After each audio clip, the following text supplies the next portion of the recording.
তাফসীর কোরআনের পাখি আল্লামা সাঈদী যদি মনে করত এই বাংলাদেশে আমার কখনো আসার দরকার নাই, বহির্বিশ্বে আমি সারাটা জীবন কেটে দেব, বহির্বিশ্বে তিনি রাজকীয় আলাদিন কাটাতে পারত। কথা বলে ঠিক কিনা? তিনি কি করেছেন? করেন নাই। কেন তিনি করেন নাই? না, আমরা কোনো অন্যায় করি নাই, বাতিলের কাছে আমরা মাথা নত করতে পারি না, আর আমরা যে শহীদ কাফেলা তৈরি করেছি এদেরকে রেখে আমরা পালাতে পারি না। কথা বলেন ঠিক কিনা? আল্লামা নিজামী তিনি ফাঁসির মঞ্চে যাওয়ার আগে বলেছেন যে আমার রক্ত বাংলাদেশে কথা বলবে, আমার রক্ত বাংলাদেশে কথা বলবে, এই বাংলাদেশের প্রেক্ষাপট পরিবর্তনে আমার রক্ত কথা বলবে। সত্যিকারে তার রক্ত কথা বলেছে। কথা বলেন ঠিক কিনা? আল্লাহর হাবিব সাল্লাল্লাহু আলাইহি ওয়াসাল্লামের জন্মে সবচেয়ে বেশি খুশি হয়েছিলেন রাসূল সাল্লাল্লাহু আলাইহি ওয়াসাল্লামের দুইজন চাচা। একজনের নাম হলো আবু লাহাব আর একজনের নাম হলো আবু তালিব। রাসূলের জন্মে সবচেয়ে বেশি খুশি হয়েছেন কে? রাসূলের দুই চাচা, একজন আবু লাহাব আর একজন আবু। কি রকম খুশি হয়েছিলেন? আবু লাহাবের দাসী আবু লাহাবকে এসে যখন সংবাদটা দিয়ে দিলেন যে মনি আপনার ওই মৃত্যু ভাই আব্দুল্লাহ, সেই আব্দুল্লাহর একটা সন্তান হয়েছে, একেবারে ফুটফুটে একটা সন্তান হয়েছে। আবু লাহাব বিশ্ব নবীর জন্মের সংবাদটা দাসীর কাছ থেকে শোনার পরে, বিশ্ব নবীর সংবাদ, জন্মের সংবাদ দাসীর কাছ থেকে শোনার পরে এত খুশি হয়েছেন যে ওই দাসীকে সঙ্গে সঙ্গে তিনি আজাদ করে দিয়েছেন। বলুন সুবহানাল্লাহ। আগে দাসী তো ওই টাকার বিনিময়ে শর্ত সাপেক্ষে ছিল না, একেবারে হাটে বাজারে গরু ছাগলের মতো দাসী কিনে আনতে হতো। এই কেনা দাসীকে রাসূলের জন্মের সংবাদ দেওয়ার সাথে সাথেই এই কেনা দাসীকে তিনি কি করে দিয়েছেন? মুক্ত করে দিয়েছেন। এই শৃঙ্খলার বন্ধন থেকে তাকে, গোলামীর শৃঙ্খল থেকে তাকে মুক্ত করে দিয়েছেন। তাহলে খুশি কম হলে এটা করেন না বেশি হলে এটা করছেন? তাহলে রাসূলের জন্মে সবচেয়ে বেশি খুশি হয়েছেন আবু লাহাব। অথচ সেই আবু লাহাবের ধ্বংস চেয়ে আল্লাহ রাব্বুল আলামিন এমন কোন কাফের মুশরিকের ধ্বংস চেয়ে কামনা করে পবিত্র কোরআনুল কারীমের মধ্যে কোন সূরা নাজিল করেন নাই। কেবলমাত্র শুধুমাত্র আবু লাহাবের ধ্বংস চেয়ে আল্লাহ পাক সূরা লাহাব নাজিল করে দিয়েছে। তাহলে যেই আবু লাহাব রাসূলের জন্মে সবচেয়ে বেশি খুশি হলেন, সেই আবু লাহাবের ধ্বংস চেয়ে আল্লাহ কি নাজিল করলেন? সূরা নাজিল করলেন। তাহলে বোঝা গেল শুধু জন্মের খুশিতে খুশি হলে হবে না, রাসূলের আদর্শ পেয়েও খুশি হতে হবে। কি কথাটা বুঝছেন? আবু লাহাব রাসূলের জন্মের খুশি পেয়ে, জন্মের খুশিতে খুশি হয়েছিলেন ঠিকই, কিন্তু রাসূল সাল্লাল্লাহু আলাইহি ওয়াসাল্লামের আদর্শ গ্রহণ না করার কারণে ওই আবু লাহাবের ঠিকানা হয়েছে জাহান্নাম। কি হয়েছে? এরপরে বলছিলাম বিশ্ব নবীর আরেকজন চাচা নাম হলো আবু তালিব। এই আবু তালিব রাসূলের জন্মে সবচেয়ে খুশি হয়েছিলেন। এই আবু তালিব সারাটা জীবন রাসূল সাল্লাল্লাহু আলাইহি ওয়াসাল্লামকে বটবৃক্ষের মতো সারাটা জীবন ছায়া দিয়েছেন। ওই কাফির মুশরিকদের রক্তচক্ষু বিশ্ব নবীর গায়ে পড়তে দেন নাই আবু তালিবের ভয়ে। আবু তালিব কাফির মুশরিক নেতৃত্বদের মধ্যে অন্যতম একজন নেতা ছিলেন। এই আবু তালিবের কারণে বিশ্ব নবীকে তিনি আবু তালিব বিশ্ব নবীকে বটবৃক্ষের মতো সারা জীবন আগলে রেখেছিলেন। আবু তালিব যখন মৃত্যু শয্যায়, বিশ্ব নবী আবু তালিবকে আস্তে আস্তে বলতেছেন, চাচা যান, সারাটা জীবন আপনি আমাকে বটবৃক্ষের মতো আগলে রেখেছেন, ছায়া দিয়েছেন, এখন আপনি মুমূর্ষ অবস্থায়, এখন তো আপনি মারা যাবেন।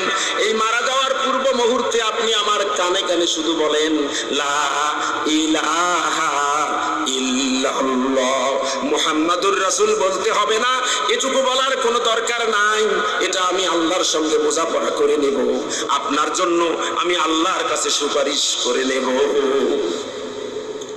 এমন সময় আরো যারা লিডার ছিল, আবু জেহেল, আবু লাহাব, উতবা, শায়বা, ওরা বলতেছে নেতা ওই মুহাম্মাদের কথা শোনা যাবে না, কারণ হলো মুহাম্মাদের কথা শুনে আপনি যদি কালেমা পড়ে নেন তাহলে আপনি মরার সঙ্গে সঙ্গে আপনার সারা জীবনের এই রাজনীতি, সারা জীবনের ক্যারিয়ার এগুলো ধুলোয় মিশে যাবে, আপনার নামে মানুষ বদনাম করবে, আপনাকে মানুষ ছিছি করবে, কারণ সারা জীবন আপনি রাজনীতি করলেন একটা দলের, আর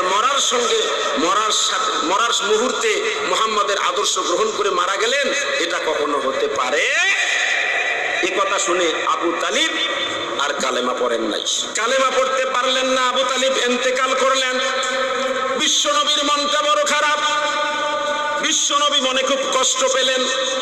যেই চাচা সারাটা জীবন তাকে এত সাপোর্ট দিলেন, এমন ভাবে তাকে আগলে রাখলেন, সেই চাচা আজকে বেঈমান হয়ে মারা গেল, কালেমা পড়তে পারলো না। রাসূল সাল্লাল্লাহু আলাইহি ওয়াসাল্লামের যখন মন খারাপ, রব্বুল আলামিন তখন আয়াত নাজিল করে রাসূলকে সান্ত্বনা দিচ্ছেন, ও হাবিব, ইন্নাকা লা তাহদি মান আহবাবতা ওয়ালাকিন্নাল্লাহা ইয়াহদি মান ইয়াশা। আল্লাহু আকবার। রব্বুল আলামিন বলতেছেন, ও হাবিব, আপনি চাইলেই কাউকে হেদায়েত দিতে পারবেন? আপনি চাইলে কাউকে হেদায়েত দিতে পারবেন না। আপনি চাইলেই কাউকে হেদায়েত দিতে পারবেন না, কিন্তু আল্লাহ যাকে চাইবেন তাকে হেদায়েত দিয়ে দেবে। আপনার চাচা সারা জীবন আপনাকে সাপোর্ট দিলে হবে কি, খুশি হলে হবে কি? আপনার আদর্শকে আপনার চাচা ধারণ করে। অতএব ওই আপনার চাচা আবু তালিবের কপালে হেদায়েত নসিব হয় নাই। তাহলে যে কথাটি আমি পরিষ্কার করে বলতে চাচ্ছিলাম যে রাসূল সাল্লাল্লাহু আলাইহি ওয়াসাল্লামের জন্মে খুশি হব ঠিকই, কিন্তু তার আদর্শ গ্রহণ করেও আমরা কি হব? খুশি হব। আপনাদেরকে একটু চাপিয়ে চাপিয়ে বসতে হবে, পিছনের জায়গা ফাঁকা রেখে সামনের দিকে পূরণ করে বসতে হবে।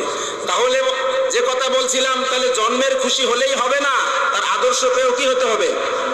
খুশি হতে হবে। এবার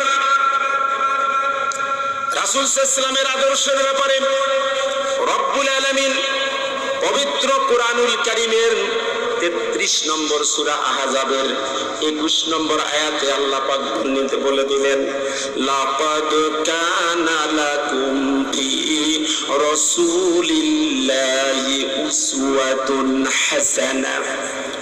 রব্বুল আলামিন বলেন, তোমাদের জন্য রাসূল সাল্লাল্লাহু আলাইহি ওয়াসাল্লামের জীবনে রয়েছে উত্তম আদর্শ। তোমাদের জন্য একমাত্র মডেল হলেন বিশ্ব নবী জনাবে রাসূলুল্লাহ সাল্লাল্লাহু আলাইহি ওয়াসাল্লাম। তাহলে আমরা কার আদর্শ গ্রহণ করব? বিশ্ব নবী জনাবে রাসূলুল্লাহ সাল্লাল্লাহু আলাইহি ওয়াসাল্লামের আদর্শ আমরা গ্রহণ করব। আমরা মুসলমান, অন্য কারো আদর্শ আমরা গ্রহণ করতে পারি না। অথচ আল্লাহ পাক নিজেই বলে দিলেন কার আদর্শ গ্রহণ করতে হবে। আর আমাদের সমাজে আমরা লক্ষ্য করলে দেখতে পাই অনেকে অনেক গর্ব করে আমরা বলি আমরা বঙ্গবন্ধুর আদর্শের সৈনিক। এটা বলার লোক আমাদের সমাজে আছে না নাই? আমরা জিয়াউর রহমানের আদর্শের সৈনিক, বুক খুলে বলার মতো, গর্ব করার মতো লোক সমাজে আছে না নাই? আমরা হুসাইন মুহাম্মদের সৈনিক, আছে না? আমরা অমুক পীরের মুরিদ, আমরা অমুক পীরের মুরিদ, এরকম আছে না নাই?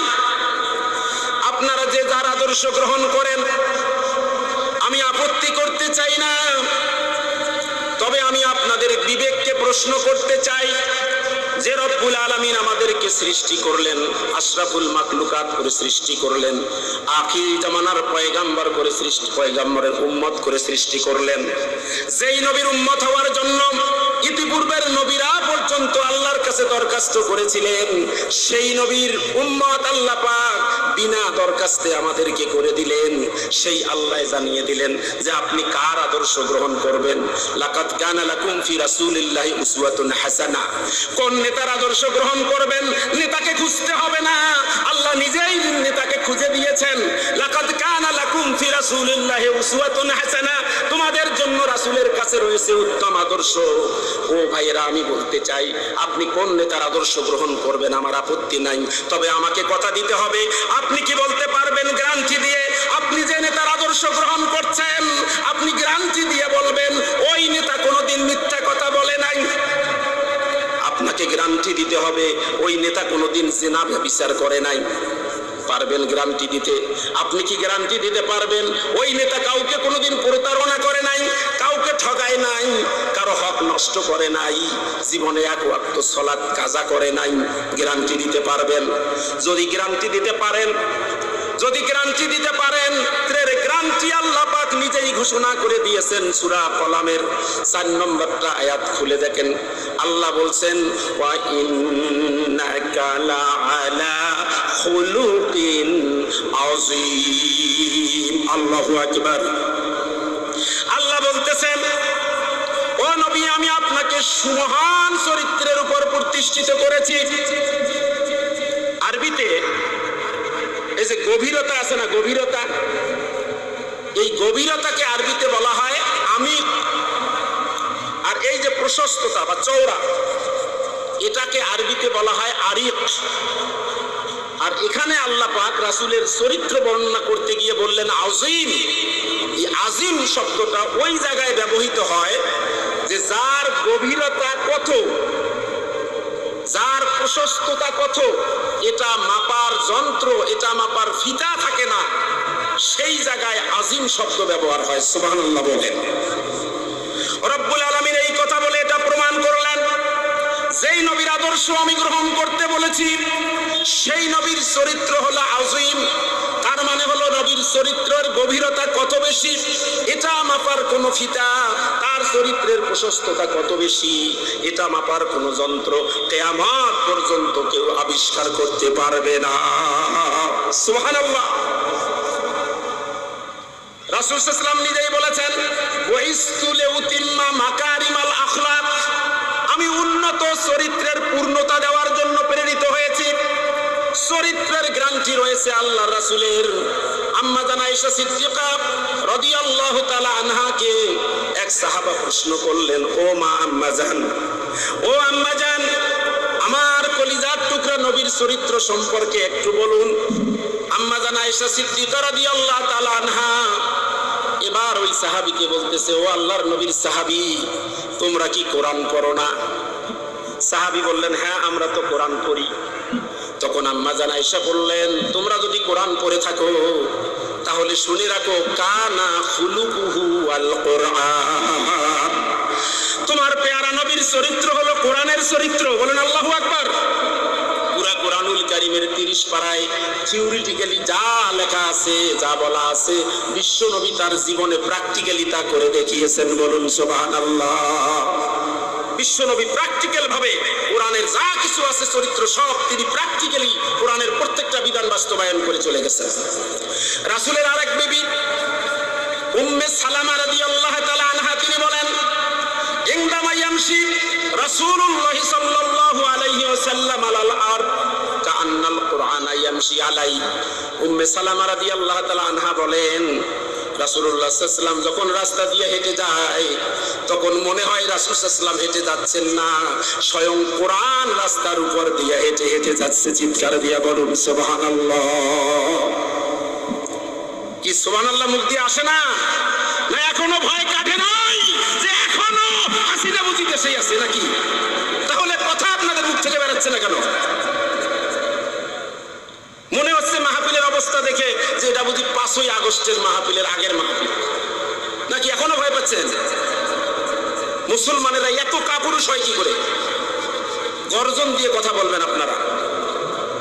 তাহলে আমি বলছিলাম, নেতার এমন নেতার আদর্শ আপনি গ্রহণ করবেন যেই নেতার চরিত্রের গ্যারান্টি আছে, যেই নেতার ব্যাপারে আল্লাহ রাব্বুল আলামিন বলেছেন, লাকাদ কানা লাকুম ফি রাসূলিল্লাহি উসওয়াতুন হাসানাহ, তোমাদের সকলের জন্য রাসূল সাল্লাল্লাহু আলাইহি ওয়াসাল্লামের মধ্যে রয়েছে আদর্শ। রাসূল হলেন মডেল, সকলের জন্য model. As a father, as a teacher, as a law maker, as a law giver, as a leader, Muhammad সাল্লাল্লাহু আলাইহি ওয়াসাল্লাম is the superman of the world.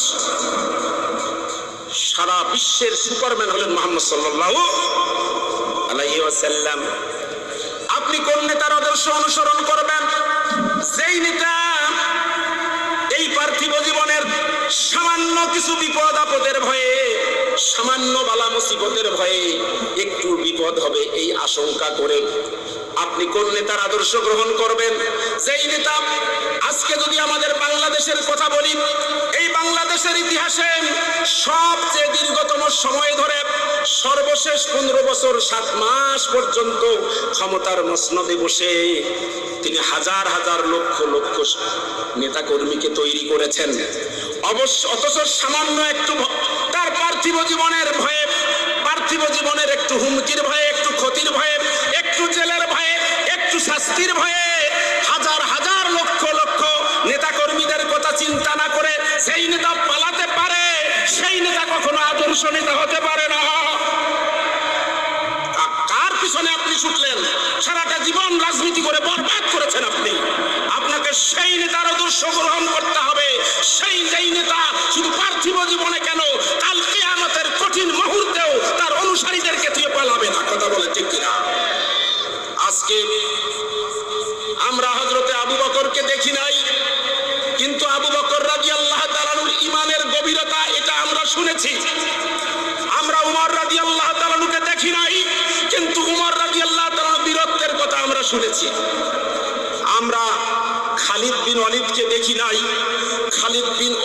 যুদ্ধ বিজয়ের ঘটনা আমরা শুনেছি।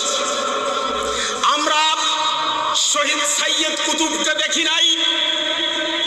সাইয়দ কুতুব বাতিলের কাছে মাথা নত না করে দিয়ে ওই ফাঁসির রশি গলায় ঝুলানোর কথা আমরা শুনেছি। কিন্তু আমরা এই বাংলাদেশে আমরা একদল মর্দে মুজাহিদকে দেখেছি, যাদের উপরে অন্যায়ভাবে যাদেরকে গ্রেফতার করা হয়েছে, অন্যায়ভাবে যাদের উপর অত্যাচার নিপীড়নের স্টিমরোলার চালানো হয়েছে, শেষ পর্যন্ত বিনা বিচারে অন্যায় বিচারে যাদেরকে ফাঁসির মঞ্চে পর্যন্ত ঝুলে মারা হয়েছে। কথা বলে ঠিক কিনা? তারপরেও তাদেরকে আমরা একটুও টলতে দেখি নাই, হাসতে হাসতে ফাঁসির মঞ্চে চলে গিয়েছে। কথা বলে ঠিক কিনা? আল্লামা নিজামী তিনি ফাঁসির মঞ্চে যাওয়ার আগে বলেছেন যে আমার রক্ত বাংলাদেশে কথা বলবে, আমার রক্ত বাংলাদেশে কথা বলবে, এই বাংলাদেশের প্রেক্ষাপট পরিবর্তনে আমার রক্ত কথা বলবে। সত্যিকারে তার রক্ত কথা বলেছে। কথা বলেন ঠিক কিনা? এই নেতাগুলোর কি পালানোর সুযোগ ছিল না? পালা লাগতো না? প্রস্তাব এসেছিল নেতাদেরকে, আপনারা দেশ ছেড়ে যান, আপনাদের উত্তম ব্যবস্থা করি, বাহির বিশ্বে তো আপনাদের উত্তম ব্যবস্থা করব, আপনারা সেখানে যান, কিন্তু দেশ ছেড়ে পালান। কিন্তু আমাদের নেতারা পালায় নাই। পালাইছে কি? আমি দ্ব্যর্থহীন পর্যায়ে আমি বলতে চাই, আমার বিশ্বাস থেকে, আপনাদের বিশ্বাস কি হবে জানি না, আমার অন্তরের দৃঢ় বিশ্বাস থেকে বলতে চাই, বলতে পারি, বিশ্ব বরেণ্য মুফাসসির কোরআনের পাখি আল্লামা সাঈদী যদি মনে করত এই বাংলাদেশে আমার কখনো আসার দরকার নাই, বহির্বিশ্বে আমি সারাটা জীবন কেটে দেব, বহির্বিশ্বে তিনি রাজকীয় আলাদিন কাটাতে পারত। কথা বলে ঠিক কিনা? তিনি কি করেছেন? করেন নাই। কেন তিনি করেন নাই? না, আমরা কোনো অন্যায় করি নাই, বাতিলের কাছে আমরা মাথা নত করতে পারি না, আর আমরা যে শহীদ কাফেলা তৈরি করেছি এদেরকে রেখে আমরা পালাতে পারি না। কথা বলেন ঠিক কিনা? আদর্শ নেতা ছিলেন না মুসলমান? কোন নেতার পিছনে জীবন বরবাদ করছেন? আসুন সিদ্ধান্ত নেওয়ার সময় এসেছে। আল্লাহ বলেছেন জাআল হাক্কু ওয়া জাহাকাল বাতিল ইন্নাল বাতিলা কানা যাহুকা। সত্য এসেছে, মিথ্যা দূরীভূত হয়ে গেছে। এখন সময় এসেছে বিবেককে জাগ্রত করার, এখন সময় এসেছে সিদ্ধান্ত নেওয়ার। সম্মানিত উপস্থিতি, আপনি কোন নেতার পিছনে ছুটছেন? আমি যে নেতাগুলোর কথা বললাম, এই নেতারা কেন পালায়নি জানেন? গুলো হলো সেই নেতার সৈনিক, যেই নেতার আদর্শ গ্রহণ করার জন্য আল্লাহ বলেছেন 33 নম্বর সূরা আহজাবের 21 নম্বর আয়াতে, লাকাদ কানা লাকুম ফি রাসূলিল্লাহি উসওয়াতুন হাসানা। এরা হলেন সত্যিকারের রাসূলের আদর্শ গ্রহণ করার সৈনিক, যেই রাসূল এই পার্থিব জীবনে কেন, কাল কিয়ামতের কঠিন বিভীষিকাময় মুহূর্তেও তার উম্মতকে ছেড়ে সেই রাসূল পালাবেন না। কথা বলেন ঠিক কিনা? দুনিয়ার যতই কঠিন পরিস্থিতি হোক না কেন, এই পরিস্থিতি আখিরাতের ভয়াবহতার তুলনায় আমি কোনো পার্সেন্টেজ করতে পারি নাই, তার সাথে তুলনা করার মতো কোনো ভাষা আমি খুঁজে পাই নাই। সেই আখিরাতের বিভীষিকাময় মুহূর্ত, সূর্যটা যখন মাথার কাছে চলে আসবে, সূর্যের তাপে মানুষের মাথার মগজগুলো গলে গলে নাকের ছিদ্র দিয়ে কানের ছিদ্র দিয়ে বেয়ে বেয়ে পড়তে থাকবে, এমনই কঠিন মুহূর্তে সকলে উলঙ্গ হয়ে দাঁড়াবে। আম্মা জান আয়েশা সিদ্দিকা রাদিয়াল্লাহু তাআলা বলছেন যে মানুষগুলো উলঙ্গ হয়ে দাঁড়াবে, ইয়া রাসূলুল্লাহ আপনি বলেনটা কি? এরকম পরিস্থিতি হলে তাহলে কি হবে? আল্লাহ রাসূল বললেন পরিস্থিতি এত ভয়াবহ হবে, সব মানুষগুলো নারী পুরুষ উলঙ্গ হয়ে থাকবে, কিন্তু কেউ কারো দিকে তাকানোর পর্যন্ত সুযোগ পাবে না। কি কঠিন মুহূর্ত সেদিন হবে। এই ভয়াবহ পরিস্থিতি দেখে সবাই ছুটে যাবেন সাইয়েদনা আদম আলাইহিস সালামের কাছে। আদম আলাইহিস সালাম বলবেন আমি পারবো না, তোমরা নূহের কাছে যাও। নূহ আলাইহিস সালাম বলবেন আমি পারবো না, তোমরা ইব্রাহিমের কাছে যাও। ইব্রাহিম আলাইহিস সালাম বলবেন আমি পারবো না, তোমরা মুসার কাছে যাও। মুসা আলাইহিস সালাম বলবেন আমি পারবো না, তোমরা ঈসার কাছে যাও। ঈসা আলাইহিস সালাম বলবেন এভাবে ছুটাছুটি করে লাভ নাই, তোমরা জায়গা মতো যাও। জায়গা মতো কোথায় যাবে আমরা বুঝবো না, লোকেরা বুঝবো না, বলবো মুসা ইসলামকে, ও মুসা রুহুল্লাহ আপনি বলে দেন যে জায়গা মতো যাবো, সেই জায়গাটা কোথায়? মুসা ইসলাম বলবেন ওই দেখো মাকামে মাহমুদের পাশে। মাকামে মাহমুদের সিজদায় পড়ে সাইয়্যিদুল কাউনাইন ও সাকালাইন দুদাহানের বাদশা বিশ্ব নবী জনাবে রাসূলুল্লাহ মাকামে মাহমুদে বসে সেজদায় কান্নাকাটি করছে। সেই দিন পরিস্থিতিটা এমন হবে, ছেলেকে দেখে বাবা পলায়ন করবে, মেয়েকে দেখে মা পালাবে, মুরিদকে দেখে পীর সাহেব পালাবে, কর্মীদেরকে দেখে নেতা পালাবে। সকলের জিকির হবে ইয়া নাফসি ইয়া নাফসি। কেবলমাত্র শুধুমাত্র আমার আপনার নবী বিশ্ব নবীর জিকির হবে ইয়া হাবলি উম্মতি ইয়া হাবলি উম্মতি। কোন নেতার পিছনে ছুটছেন মুসলমান?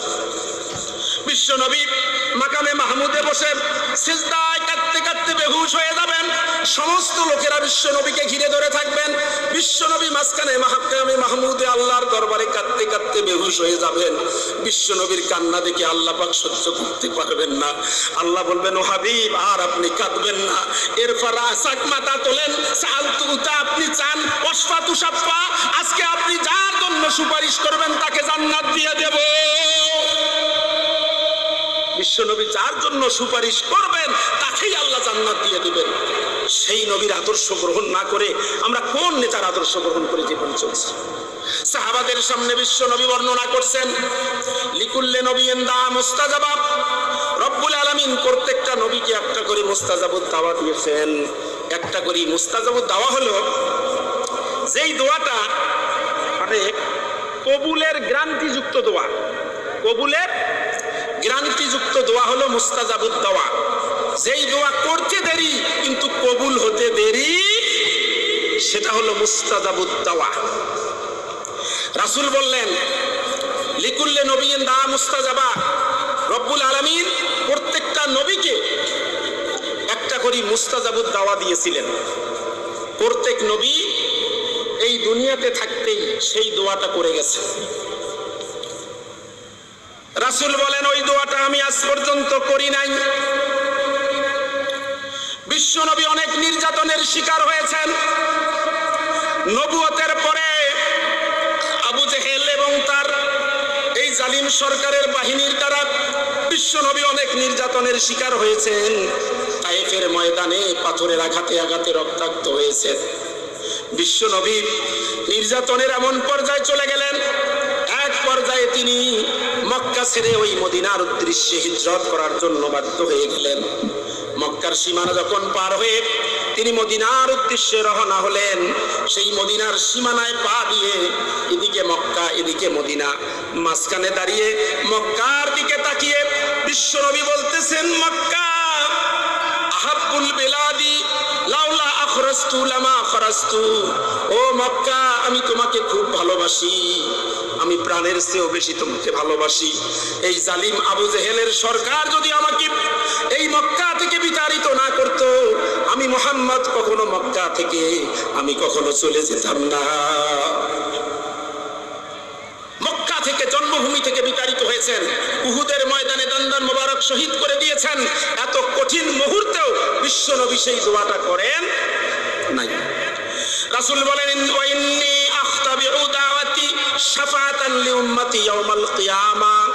আমি ওই স্পেশাল দোয়াটা এখন পর্যন্ত আমি জমা রেখেছি, যে কাল কিয়ামতের কঠিন মুসিবতের দিনে আমার উম্মতদেরকে আমি সুপারিশ করে করে জান্নাতে নিয়ে যাব।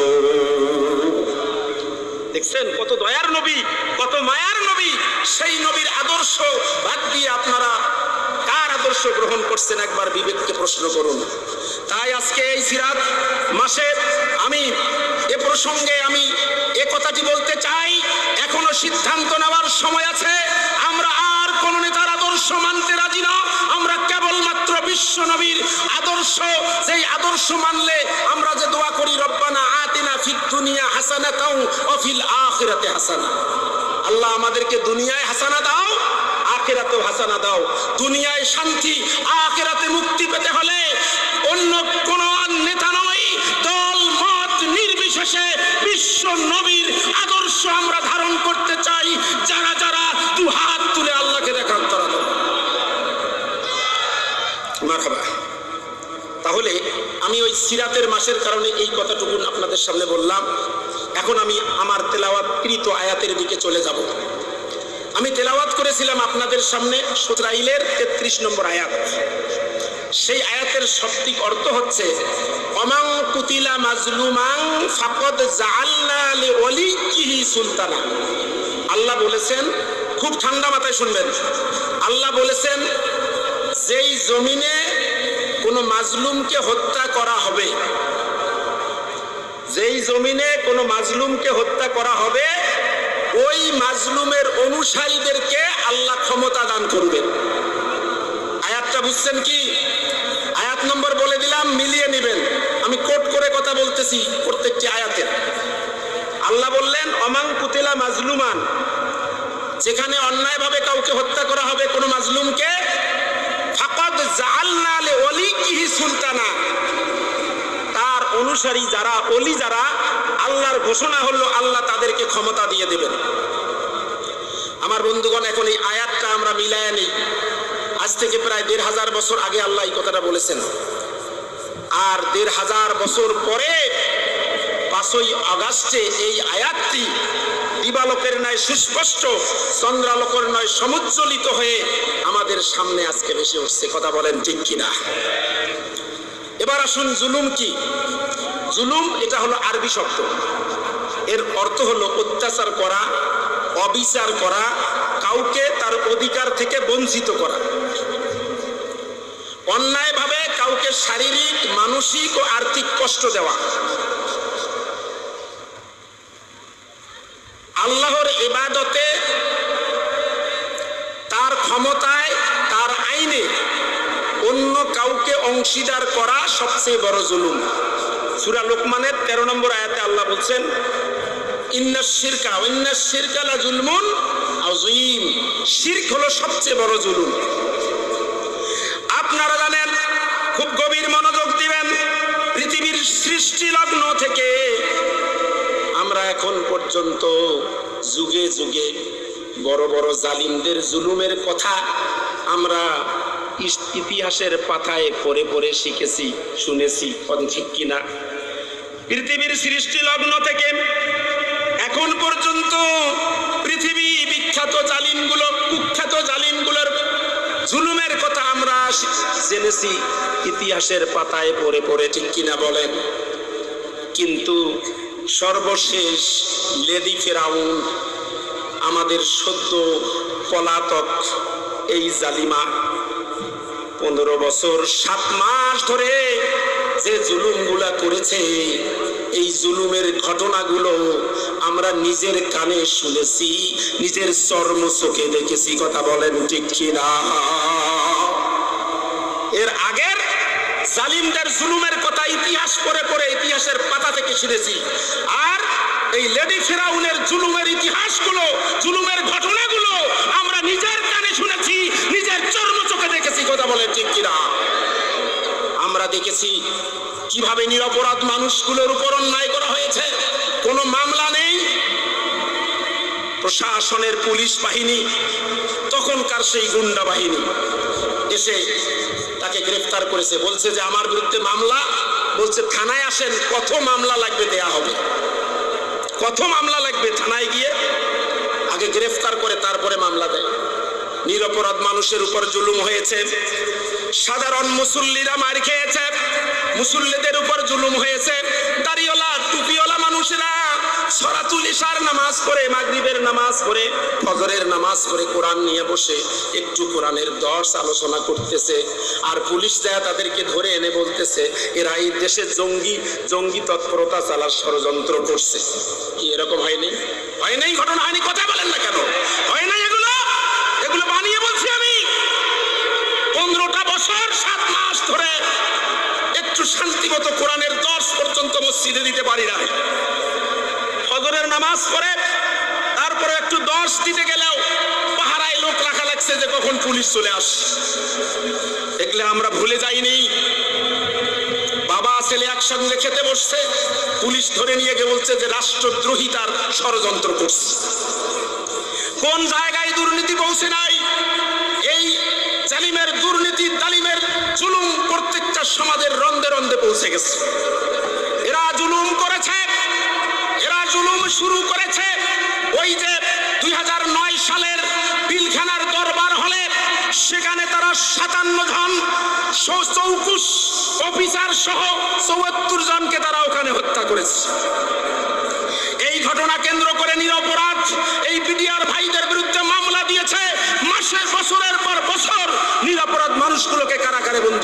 করেছে, কথা বলে ঠিক কিনা?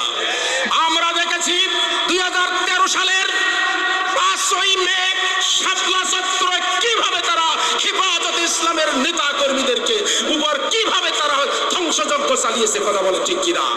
ট্রাকে ট্রাকে জুতা তারা ফেলে দিয়েছে, তারা বিদ্যুৎ বন্ধ করে দিয়েছে, ইন্টারনেট বন্ধ করে দিয়ে তারা এই অপকর্মগুলো করছে, কথা বলে ঠিক কিনা?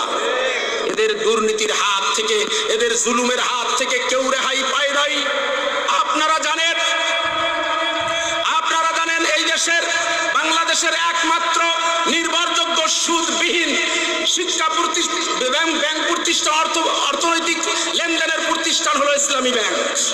এই ইসলামী ব্যাংকের হাজার হাজার কোটি টাকা তারা এখান থেকে পাচার করে ইসলামী ব্যাংককে ধ্বংস করার চেষ্টা করেছিল, কথা বলে ঠিক কিনা? শুধু তাই নয়, এরা একের পর এক এদেশের আলেমদেরকে গ্রেফতার করে নির্যাতন করেছে। আপনারা এগুলো শুনেছেন। আলেমদেরকে উলঙ্গ করে তারা শাস্তি দিয়েছে, কথা বলেন ঠিক কিনা?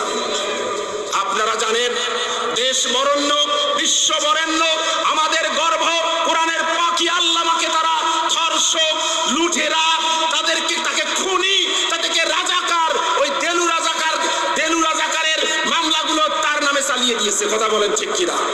অথচ সেই মামলার বাদী এখন বলছে আমাকে অস্ত্রের মুখে জিম্মি করে সেই আবেদন, সেই অভিযোগপত্রে আমাকে সই করে নিয়েছে, এখন আমি তাদের বিরুদ্ধে মামলা করব। এই রকম করে করে শেষ পর্যন্ত শুধু একজন দুইজন নয়, বাংলাদেশ জামাত ইসলামীর প্রথম থেকে শুরু করে অধ্যাপক গোলাম আজম থেকে শুরু করে সর্বশেষ কোরআনের পাখি আল্লামা সাইদিকে সহ 11 জন নেতৃস্থানীয় নেতাকে তারা ষড়যন্ত্র করে হত্যা করেছে, কথা বলে ঠিক কিনা? আমি বলতে চাই যেই ধ্বংসযজ্ঞ বাংলাদেশ জামাত ইসলামের উপর চালানো হয়েছে, এই বাংলাদেশে এমন কোন একটা দল খুঁজে পাবেন না যেই দলের প্রথম থেকে শুরু করে 11তম সিরিয়াল পর্যন্ত নেতাকে হত্যা করা হয়। এরকম যদি করা হতো, আমি তো মনে করি মাইক্রোস্কোপ দিয়েও ওই দলের কোন নেতা কর্মীকে খুঁজে পাওয়া যেত না, কথা বলছি, পাওয়া যেত। কিন্তু আল্লাহর অশেষ মেহেরবানি, বাংলাদেশ জামাত ইসলাম তার স্বমহিমা এখনো টিকে আছে, এবং আরো অনেক বৃদ্ধি পেয়েছে, অনেক প্রসার লাভ করেছে, কথা বলেন ঠিক কিনা? তাদের ষড়যন্ত্র কোথায় পৌঁছে নাই? তারা শেষ পর্যন্ত ইতিহাসের বড় বড় জালিমদেরকে হার মানিয়ে এই লেডি ফেরাউন আয়না ঘর তৈরি করেছে, কথা বলেন ঠিক কিনা? ইতিহাস পড়ে দেখেন, পৃথিবীর কোন জালিমের আপনি ইতিহাস পড়ে এই আয়না ঘরের মতো নির্যাতনের কারাগার আপনি কোথাও খুঁজে পাবেন না। কোন জায়গায় তারা তাদের জুলুমটা পরিচালনা করে নাই?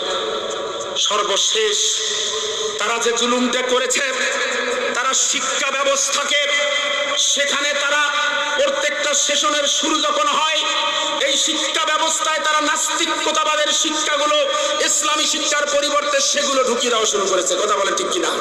তারা ডারউইনের বিবর্তনবাদকে কায়েম করার জন্য আমাদেরকে বানরের জাত প্রমাণ করতে চেয়েছিল, কথা বলেন ঠিক কিনা? ওই জন্য আমি জয়মনিহাটের মাহফিলে আমি দ্ব্যর্থহীন ভাবে বলেছিলাম যে তোমরা কুকুরের বাচ্চা কুকুর হতে পারো, তোমরা শুকুরের বাচ্চা শুকুর হতে পারো, কিন্তু আমরা মুসলমানের বাচ্চা, আমরা মুসলমান, আমরা বানরের বাচ্চা না, কথা বলে ঠিক কিনা? সম্মানিত উপস্থিতি, সর্বশেষ তারা কি করলো আপনারা অনেকে জানেন।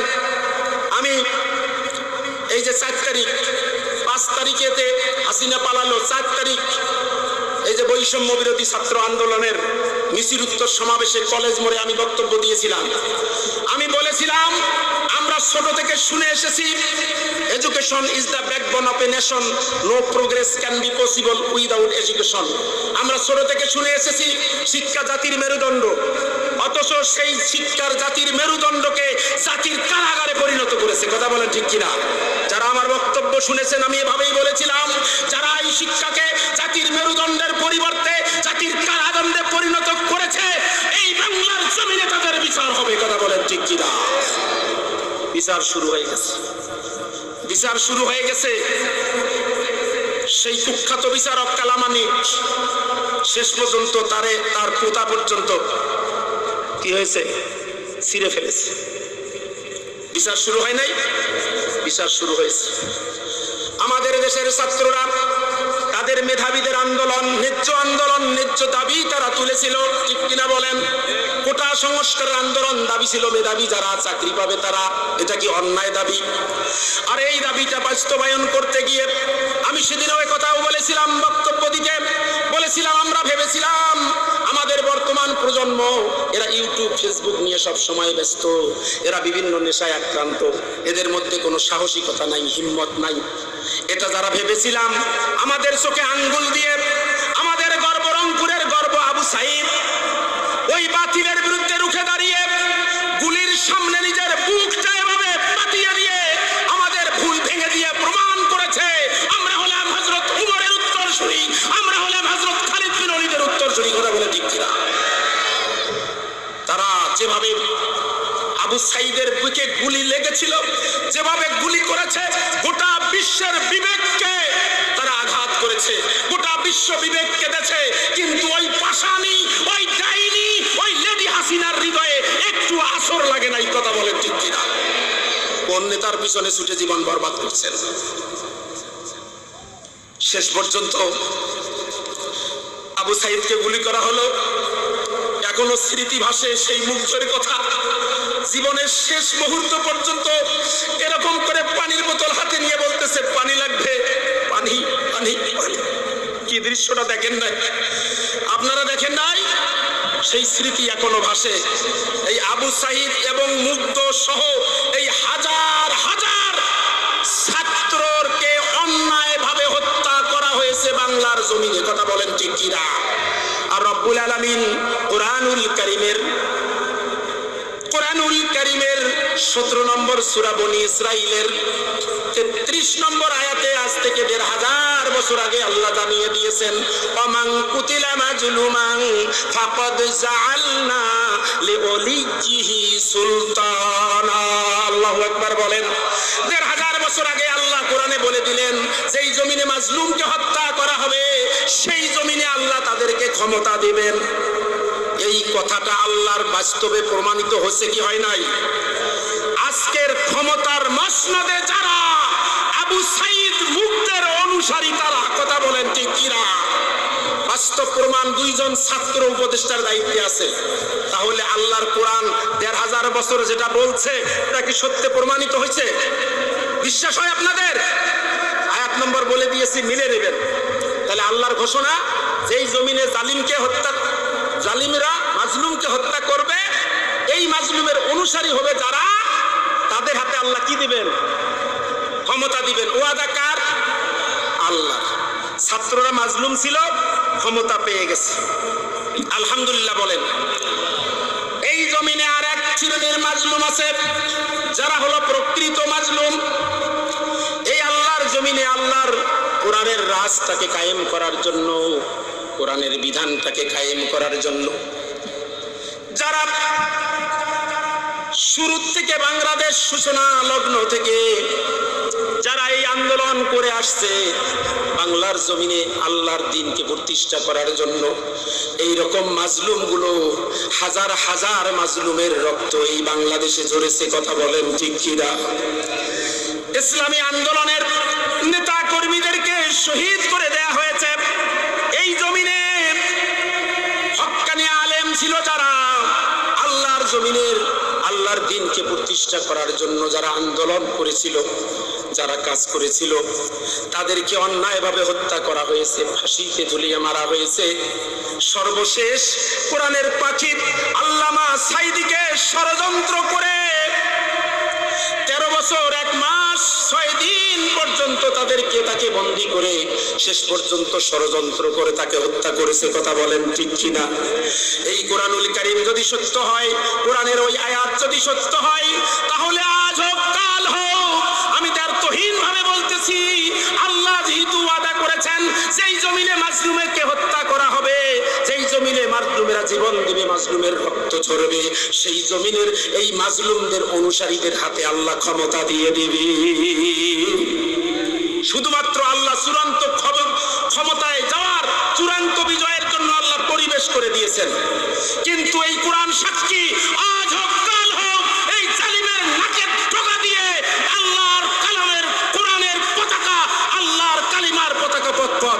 ইনশাআল্লাহ। কোরআন যদি সত্য হয়, ছাত্ররা মাজলুম, জীবন দিয়েছে, ক্ষমতা দিয়েছে, যারা আল্লাহর দ্বীন কায়েমের জন্য যারা মাজলুম, যারা জীবন দিয়েছে, আল্লাহর দ্বীন কায়েমের ব্যবস্থা করে আল্লাহ ক্ষমতা তাদের হাতে তুলে দিবেন। কোরআন সাক্ষী, বলেন ঠিক কিনা? এবার আসুন, আমি কোরআন দিয়ে কথাগুলো বলবো, আপনারা গভীর মনোযোগ দিবেন। তাহলে আমরা বুঝলাম যে যেই জমিনে জুলুম করা হবে, কোন মাজলুমকে শাস্তি দেওয়া হবে, তাহলে সেই জমিনের ক্ষমতা আল্লাহ তার হাতে দিয়ে দিবেন। এবার আসুন, এই যে জুলুমগুলা হচ্ছে পৃথিবীর সৃষ্টি লগ্ন থেকে সর্বশেষ লেডি ফিরাউন পর্যন্ত যেই জুলুমগুলা হচ্ছে, আচ্ছা বলেন তো আপনারা, এইগুলা কি আল্লাহ দেখেন না? দেখে। মাঝে মাঝে এই 15 বছর 7 মাসে আমাকে কতজনে যে বলছে, হুজুর কই আল্লাহ, আল্লাহ কই দেখে? কি আমাদের অনেকের মাঝে প্রশ্ন আছে না? গুনগামারি এক মুরব্বী ছিল, আমার দেখলেই, আমাকে জামাই করে বলতো, দেখলেই কয় বাবাজি আল্লাহ কোথায়, আল্লাহ কই দেখে? ইস, আহা, এই নিরপরাধ আলেমগুলোকে শাস্তি দিচ্ছে, নিরপরাধ মানুষগুলোকে কি অন্যায় করতেছে, আল্লাহ এগুলো দেখে না, আল্লাহ কই দেখায়, কই দেখায়?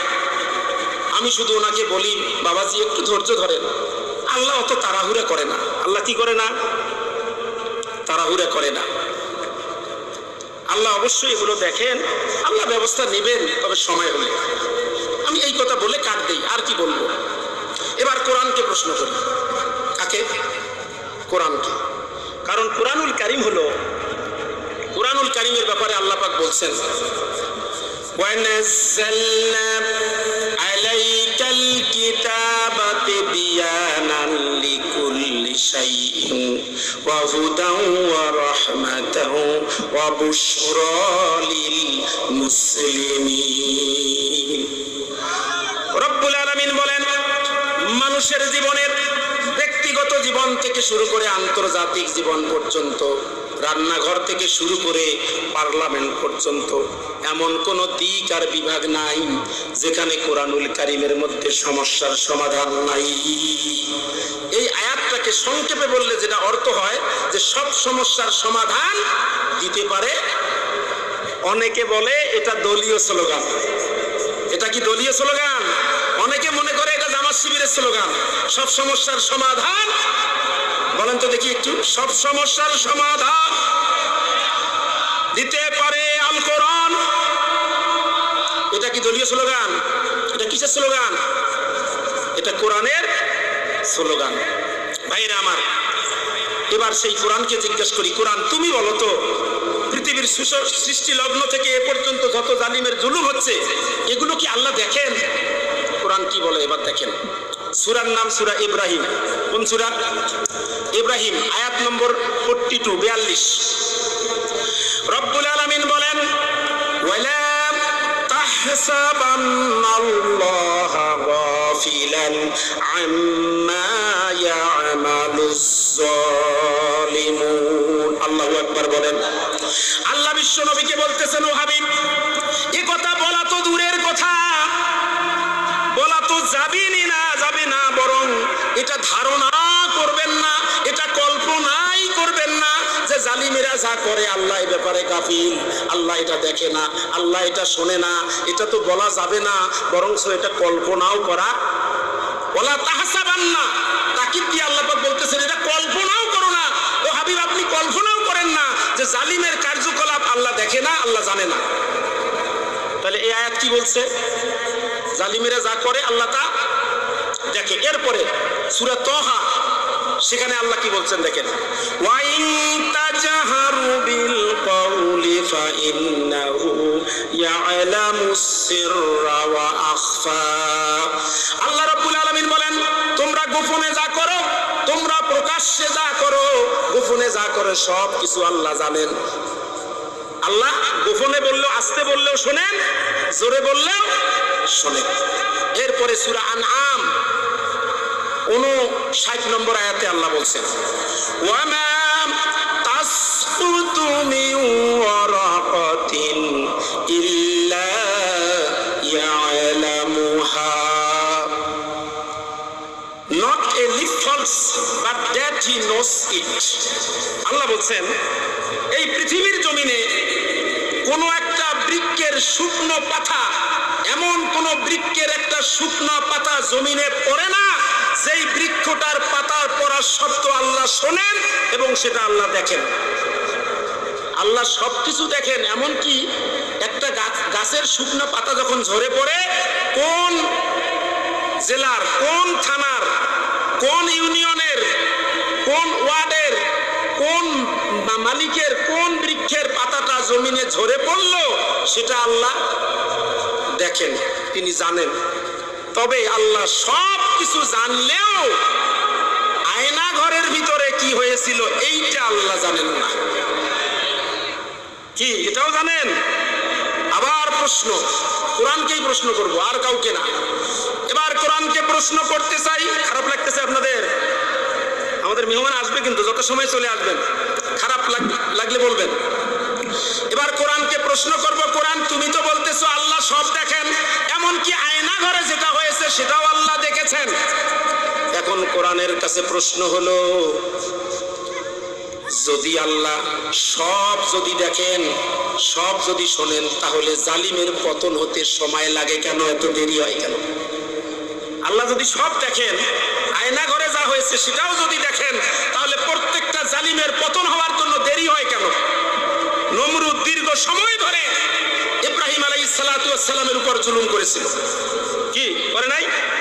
করেছিল।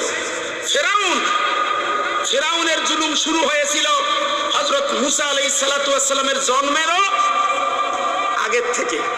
মুসা আলাইহিস সালাম যেন আসতে না পারেন এই জন্য হাজার হাজার নবজাতক শিশুকে বনি ইসরাইলের হত্যা করেছিলেন। তার মানে ফেরাউনের জুলুমের সূত্রপাত হয়েছিল মুসা আলাইহিস সালামের জন্মের আগে থেকে এবং শেষ হয়েছে ওই লোহিত সাগরে ডুবে মরা পর্যন্ত। কথা বলেন ঠিক কিনা? তাহলে কোরআনকে এবার প্রশ্ন করতে চাই, কোরআন তুমি তো বলতেছো, তুমি সাক্ষী দিলে জালিমেরা যা জুলুম করে এটা আল্লাহ দেখেন, তাহলে তোমার কাছে প্রশ্ন হলো, তাহলে জালিমদের পতন হতে দেরি হয় কেন? কি প্রশ্ন করা যায় কিনা দেখি এবার কোরআন কি উত্তর দেয়। সূরার নাম সূরা আরাফ, আয়াত নম্বর 182-83। রব্বুল আলামিন বলেন, ওয়াল্লাযীনা কাযযাবু বিআয়াতিনা সানাস্তাদরিজুহুম মিন হাইসু লা ইয়ালামুন। চিৎকার দিয়ে বলেন আল্লাহু আকবার। রব্বুল আলামিন বলেন, ওয়াল্লাযীনা কাযযাবু বিআয়াতিনা, যারা আমার এই আয়াতকে অস্বীকার করে, আমার এই বিধানকে অস্বীকার করে, আল্লাহর বিধানের পরিবর্তে মানুষের রচিত মন গড়া বিধান দিয়ে জীবন পরিচালনা করে, রাষ্ট্র পরিচালনা করে। রব্বুল আলামিন বলেন, যারা আমার এই আয়াতকে যারা অস্বীকার করে তাদেরকে আমি সানাস্তাদরিজুহুম, কোরআন মিলে দেখবেন শব্দটা সানাস্তাদরিজুহুম এর মানে হলো ক্রমান্বয়ে, ধীরে ধীরে, আস্তে আস্তে